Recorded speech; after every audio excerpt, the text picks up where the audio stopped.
தமிழ் திரையுலகின் மிக சோகமான நாள்களில் ஒன்றாக இன்று பார்க்கப்படும் என்பதில் மாற்று கருத்தில்லை.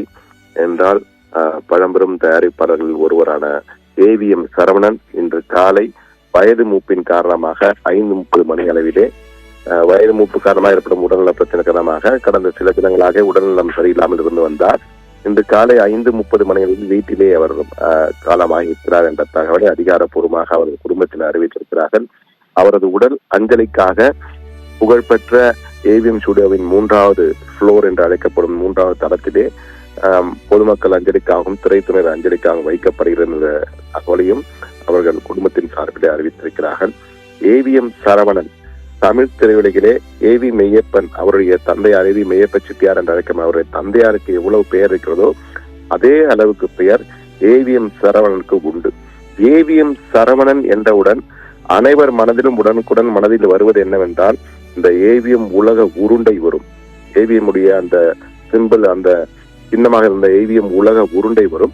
மற்றொன்று கைகளை கட்டி கொண்டு வெள்ளை உடையிலே வெள்ளை சட்டை வெள்ளை பேண்ட் போட்டு கைகளை கட்டி கொண்டு நிற்கும் ஒருவர் வருவார். அவர்தான் AVM சரவணன். AVM சரவணன் என்றாலே அமைதியின் மறு உருவம் என்று சொல்லும் அளவுக்கு கைகளை கட்டி கொண்டு மிக சாதுவாக நல்ல நீண்ட உயரம் கொண்டவர், உயரமான ஒரு மனிதர். வெள்ளை சட்டையுடன் தான் அவரை பலர் வண்ண உடையிலே யாரும் பார்த்திருக்கவே மாட்டார்கள் என்று கூறலாம். தமிழ் திரையுலகில் அனைவருடைய நினைவுக்கும் AVM சரவணன் என்றால் வெள்ளை சட்டை வெள்ளை பேண்ட்டுடன் கைகளை கட்டி கொண்டு கண்ணாடி போட்டுக்கொண்டு உயரமான ஒருவர் என்பதுதான் நினைவுக்கு வரும். அந்த அளவுக்கு அனைவர் மனதிலும் அச்சாணியாக பதிர்ந்தவர் AVM சரவணன்.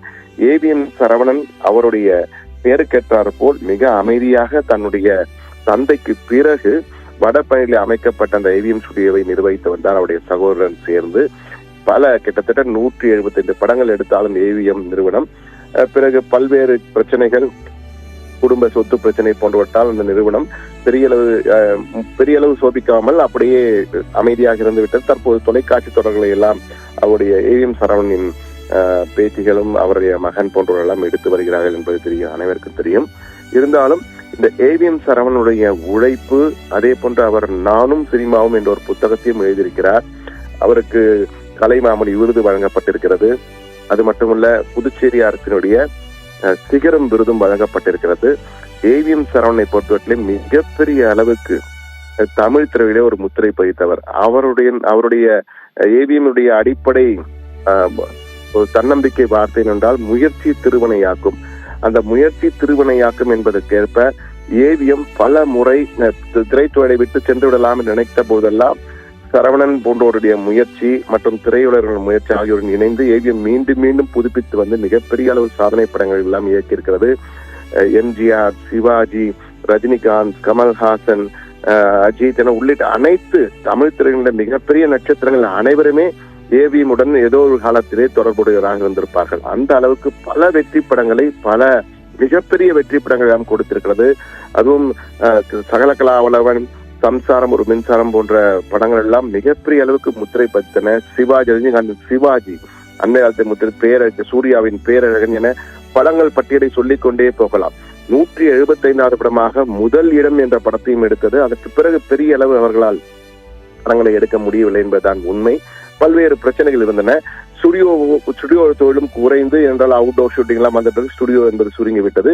தற்போது AVM ஸ்டுடியோவே மிகவும் சுருங்கியதாக காணப்படுகிறது என்பது அனைவரும் அறிந்ததுதான்.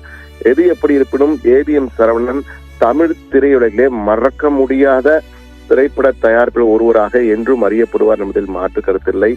AVM சரவணனுடைய மறைவுக்கு நிச்சயமாக திரையுலகின் சார்பில் மிகப்பெரிய அளவுக்கு அஞ்சலி செலுத்தப்படும். மூத்த நடிகர் கமல்ஹாசன், ரஜினிகாந்த் உள்ளிட்ட அனைத்து நடிகர்களும், நடிகர் சிவகுமார் உள்ளிட்ட அனைத்து நடிகர்கள் நடிகர் எல்லாமே திரண்டு வந்து நிச்சயமாக அஞ்சலி செலுத்துவார்கள் என்று எதிர்பார்க்கப்படுகிறது. என்றால் இவர்கள் அனைவருக்கும் AVM நிறுவனத்துடன் தொடர்பு கொண்டால் AVM சரவணனும் மிக நெருங்கிய நண்பராக இருந்திருப்பார். AVM சரவணன் ஒரு காட்ஃபாதர் ஃபிகர் என்பார்கள். அது போன்று தமிழ் திரையிலே தயாரிப்பு மத்தியிலேயே மட்டுமல்ல, அனைத்து நடிகர் சார்பிலும் மிகவும் அறியப்பட்டவர். அவர் பல்வேறு அமைப்புகளுக்கும் திரைப்பட தயாரிப்பாளர் சங்கம் உள்ளிட்ட பல்வேறு அமைப்புகளில் எல்லாம் அவர் தன் முக்கிய பங்காற்றிருக்கிறார். முக்கிய பொறுப்புகள், முக்கிய பங்காற்றி இருக்கிறார். கலைஞர் கருணாநிதி, அதே போன்று ஜெயலலிதா போன்றெல்லாம் முதலமைச்சராக இருந்த போதும் மிக நெருக்கமாக அவர்களுக்கு இருந்தவர். தமிழ் திரைப்பட வளர்ச்சிக்காக ஏவிஎம் நிறுவனம் சார்பில் மட்டுமல்ல, தன்னுடைய தனிப்பட்ட முறையிலும் அவர் பல்வேறு உதவிகளை செய்திருக்கிறார் என்பதையும் நாம் மறக்க முடியாது. ஏவிஎம் சரவணனால் வளர்க்கப்பட்டவர்கள் பலர் இருக்கிறார்கள், என்று தமிழ் திரையுலகிலே பலர் இருக்கிறார்கள் என்பதையும் நாம் குறிப்பிட வேண்டும். ஏவிஎம் சரவண மறைவு நிச்சயமாக தமிழ் திரையுலகிற்கு மிகப்பெரிய இழப்பாக பார்க்கப்படும் என்பது மாற்று கருத்தில்லை. அதே போன்று அண்மை காலமாக அவர் பெரிய அளவுக்கு தமிழ் திரை உலகிலே ஈடுபாடு இல்லாமல் இருந்தால் அதற்கு காரணம் அவருடைய உடல் மூப்பு காரணமாக, உடல்நலம் சரியில்லாமல் இருந்ததால் நிகழ்ச்சிகள் எல்லாம் கலந்து கொள்ளாமல் இருந்தார். அவர் பொதுவாக ஏவிஎம் சார் ஒரு நிகழ்ச்சிக்கு வருகிறார் என்றால் அந்த அமைதியான முகம், அந்த வெள்ளை சட்டை, வெள்ளை பேண்ட், அந்த உயர்ந்த மனிதர், அதே போன்று கண்ணாடி போட்டிருப்பார். அவர் உயரத்திற்கு எந்த அளவுக்கு உயர்ந்தமான மனிதரோ அதே போன்று அவரது உள்ளமும் உயர்ந்த உள்ளம். என்றால் உயர்ந்த உள்ளம் திரைப்படத்தை எடுத்த பொழுதே அந்த மிகப்பெரிய அளவுக்கு உயர்ந்த உள்ளத்தை எடுத்த உயர்ந்த மனிதன் என்றெல்லாம் கூறியிருந்தார்கள். அந்த அளவுக்கு மிகப்பெரிய ஒரு தமிழ் திரையுலகிலே ஒரு பெரிய முத்திரை பதித்த ஒரு நிறுவனத்தை சேர்ந்தவர். அந்த நிறுவனத்தின் மிக முக்கிய தயாரிப்பாளர் ஒருவராக, உரிமையாளராக இருந்தவர் ஏவிஎம் சரவணன்.